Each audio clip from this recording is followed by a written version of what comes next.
C'est mon histoire, c'est là mon chant.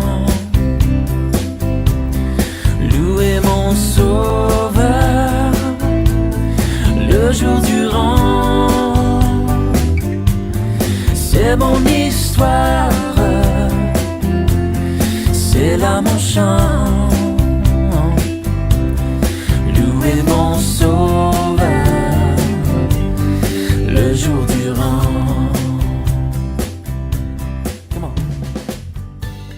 Qui n'aime pas entendre une bonne histoire?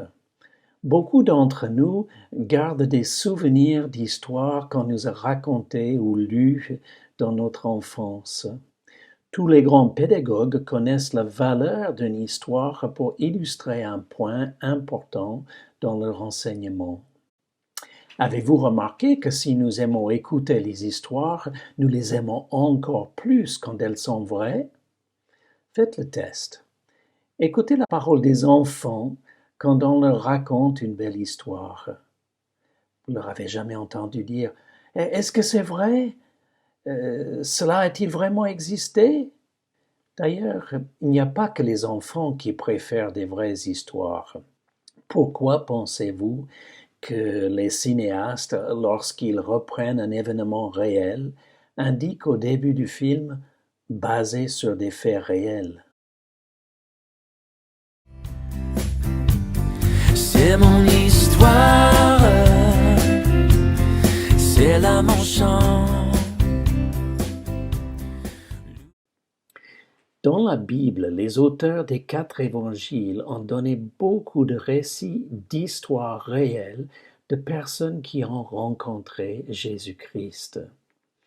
Nous allons écouter la courte histoire d'une de ces rencontres avec Jésus. Lorsque Jésus fut descendu de la montagne, une grande foule le suivit.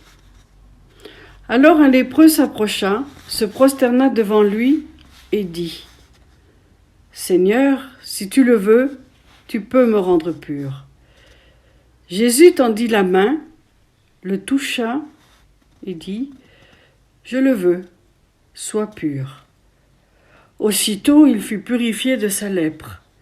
Puis Jésus lui dit : « Fais bien attention de n'en parler à personne, mais va te montrer au prêtre et présente l'offrande que Moïse a prescrite, afin que cela leur serve de témoignage. » Est-ce que vous voyez un peu la scène?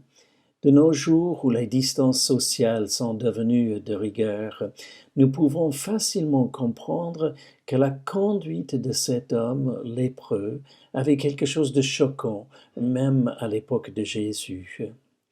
La manière dont Jésus a accueilli le lépreux était à l'opposé de l'attitude sociale de son époque.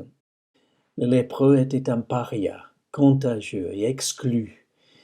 Que l'un d'eux déjà ose s'approcher de Jésus était très inhabituel. À cause de la peur et de l'ignorance, personne ne touchait les lépreux. Normalement, ils étaient tenus à rester en dehors des villes et de garder leur distance de tout le monde. Si quelqu'un s'approchait de plus près, il devait d'ailleurs crier « Impur, impur » pour avertir qu'on ne s'approche pas d'eux. Mais celui-ci, apprenant que Jésus passe par là, va tenter le tout pour le tout. Il s'approche au milieu de la foule, la grande foule qui suivait Jésus, prenant le risque d'être raboué ou chassé, lui qui jusqu'à maintenant se tenait comme un exclu, à l'écart de tous. Car la présence de Jésus bouleverse l'ordre établi. Les exclus osent s'approcher de lui, se montrer en public. On pouvait s'attendre à un mouvement de panique dans la foule, mais apparemment personne ne bouge. Cette histoire, comme beaucoup des rencontres avec Jésus, démontre que personne n'est indésirable pour lui, dans sa maison, à sa table, en sa présence. Nous ne sommes peut-être pas des lépreux, vous et moi, mais y a-t-il des choses dans nos vies dont nous avons besoin d'être purifiés? Est-ce que nous osons nous approcher de Jésus dans la prière pour chercher sa lumière sur les points sombres de nos vies? pour réclamer son pardon afin d'être purifié?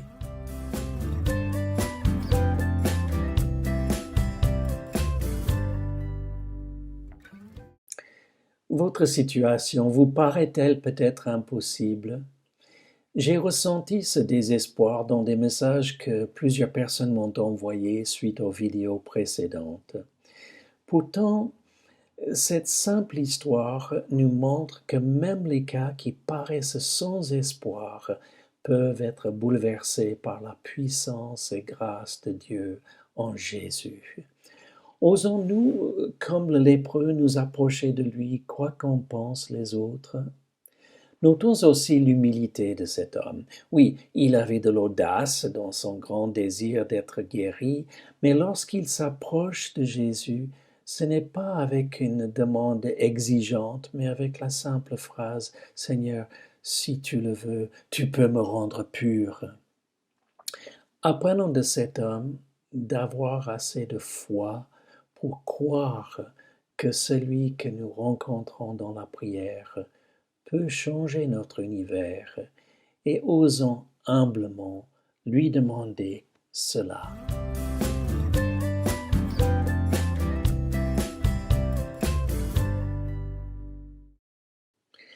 Avez-vous juste assez de foi pour dire à Jésus, Seigneur, si tu le veux, tu peux me guérir, tu peux changer ma situation, tu peux faire tout différent dans ma vie. Dans un instant, je vais vous présenter Florence, une de mes amies. Mais d'abord, écoutons ce beau chant de Luc Dumont, « C'est toi qui me guéris ».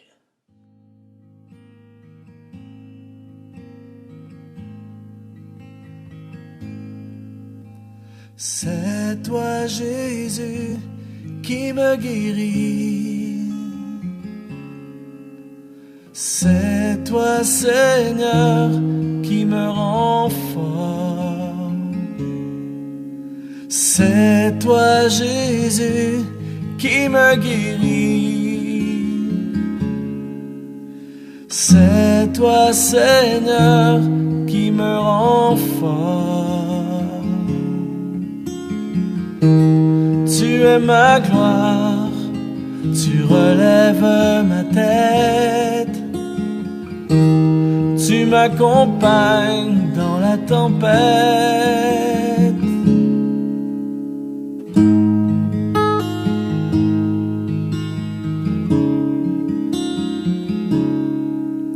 C'est toi Jésus qui me guéris. C'est toi, Seigneur, qui me rend fort. Et tu essuies les larmes de mes yeux. Tu es ma force quand je n'y arrive pas. C'est toi, Jésus, qui me guérit. C'est toi, Seigneur, qui me rend fort. Oh, oh, oh,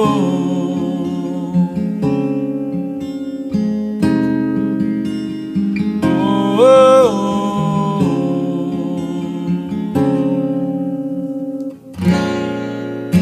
C'est toi qui me relève quand je plie sous le fardeau, à l'ombre de tes ailes, je trouve le repos. C'est toi qui me relève quand je plie sous le fardeau, à l'ombre de tes ailes, je trouve le repos. Car c'est toi, Jésus, qui me guérit. C'est toi, Seigneur, qui me rend fort.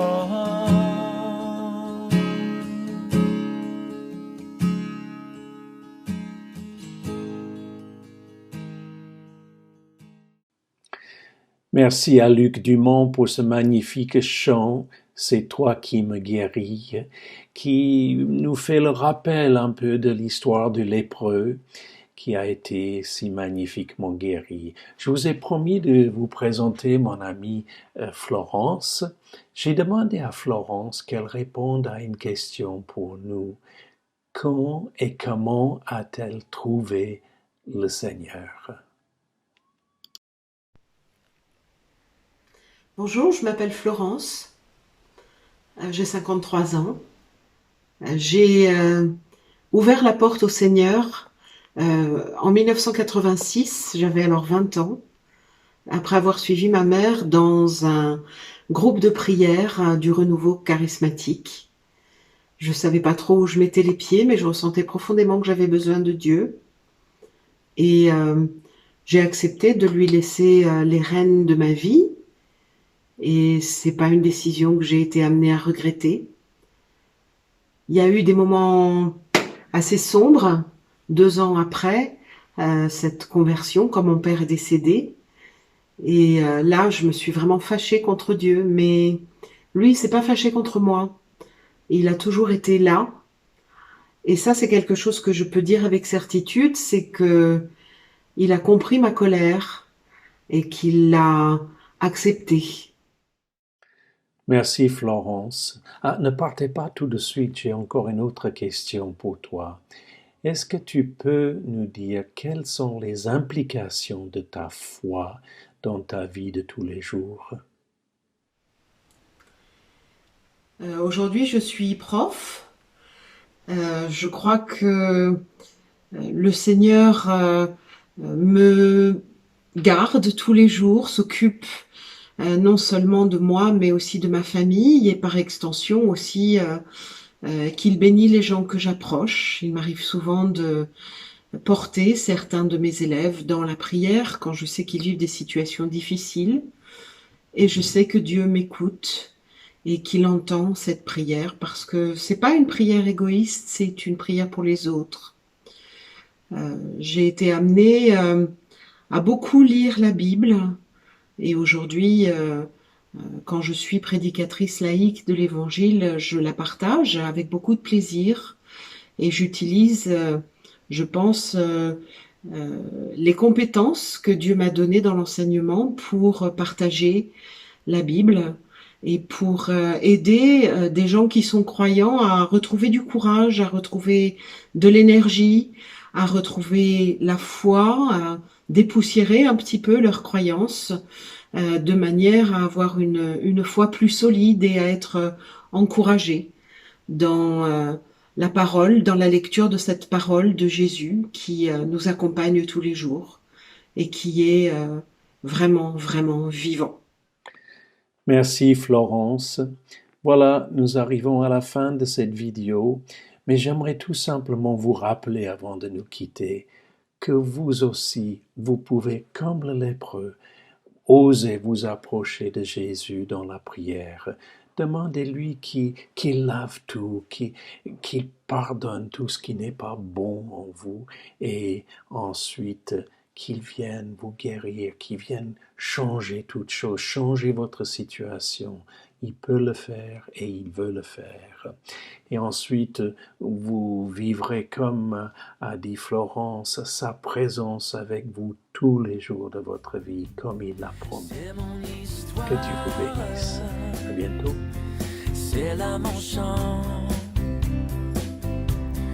louer mon sauveur le jour durant. C'est mon histoire, c'est là mon chant,